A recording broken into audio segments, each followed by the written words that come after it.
Thank you very much, D-Man. I'm Ify Supporter along with Martin Deficio Luna, and we are here with Fnatic's support Yellow Star after that win versus SK Gaming. And what a flashy win it was. Let's take it back to the beginning. In picks and bans, a brown ban coming in for you guys.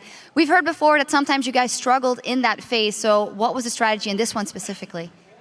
In the banning phase, we just banned the OP champions, even though there are too many. We just try to target what's the most annoying to play against, and that's pretty much what we did. I have to ask though, what is it Braum does so well, seeing as you guys banned away? Why is it so annoying? I don't know, you see the big guy running on you, like his passive is really OP. He just hits you once and then you can proc the stun really fast and it's really broken. So I think he's really powerful. Well, we might see him here later today, but you guys banned them out. So tell me, what was the comp focused around for you guys? A lot of flanking elements in there. They had Ziggs, which is really powerful. He can stall games so long. And we had Evelyn and Twitch, which are really strong at pickoffs, and that's why we add up TF.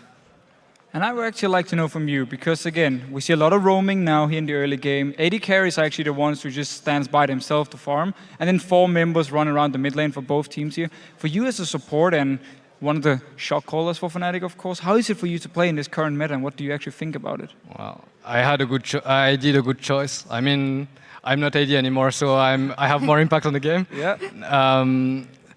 I mean, it's really good. Like, we have to be really aware of what's going on the map. You have to do a lot of calls, and I think it makes the game less boring because a lot of action is going on, lots of skirmishes, and I really enjoy that.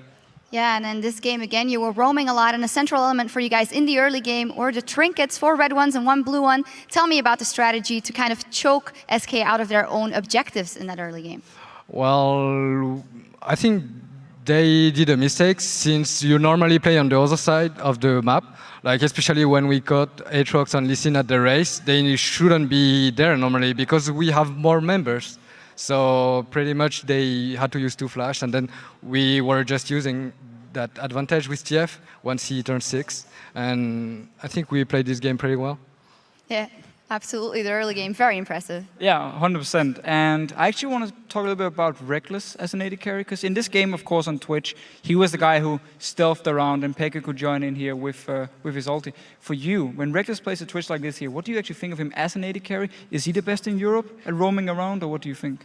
Well, he is pretty good at on many ADs, and Twitch is kind of a playmaker because he can go around, sneak in, and yeah, pretty much we just have to protect him, and as long as he gets kills, he's going to carry.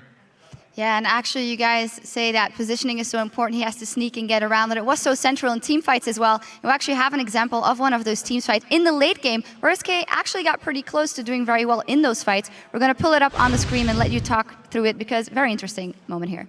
Yeah, so just quickly to set up a little bit for you. Of course, you guys have been trying to get the ban for a few minutes here, been baiting SK out, catching them, killing them a few times. And obviously for you guys, you need to get Baron to actually close out the game against Ziggs here. The interesting thing for me in this team fight is, and actually for you as well, did you know Xpeke was going to teleport behind Ziggs here? Or were you just full focus on the team fight? If you actually just roll the clip, you can start talking over it and explain it as things happen. Yeah, so we pretty much knew that we were stacked and they were split. So it's my bad that I put a black shield on Soaz. But the thing is, Reckless didn't call that he was going really deep, so I should have put my black shield on him. And then, like, Cyanide calls to target Lucian, but we cannot because they have a lot of melees and we take a lot of damage from their AoE. But we just call to backwards, and then we just kill them little by little. And at the same time, it really shows how far ahead you guys are. Yeah. Your AD carry dies early on, and yet, even though Xpeke is in there, I know he was killing, of course, Jess is down in the mid lane, but you can still stay in there, you can survive it, and Candy Panda, of course, goes down here in the end because you just want to buy some time. But for me, it's just very awesome to see how you guys can split up as a team very fast. Xpeke can go one way, kill it, and you guys stay together, and of course, you take the blame for the black shield. I respect that. One final question. As we saw here, as said, the Ziggs annoying to close out against, even if you're that far ahead. You did have a little trouble closing it out when you were this far ahead. Do you relate that to the other problems you guys have had in the mid game recently, or what do you make of this as a game? Well, everyone has bad times, you know. We just have to analyze what we're doing wrong, and it takes more time to fix the issues than pointing them out. So give us some time and we'll be back. And now with all this talk, of course, on Twitter, on Reddit, about some players, some teams don't want to read all the comments, don't want to read if there's anything negative. You guys as a team now, of course, you have such a huge fan base. There must be a lot of comments coming towards your way when you guys are losing. What do you actually think of it, and how do you handle all the pressure? Well, personally, I don't really get touched by these comments because I'm always the guy who's motivated to win. So even if we're on the ground, I will just stand up and carry my teammates on my back even. And, you know, some are just weaker. And we're just a family, so I'm just here to help them out.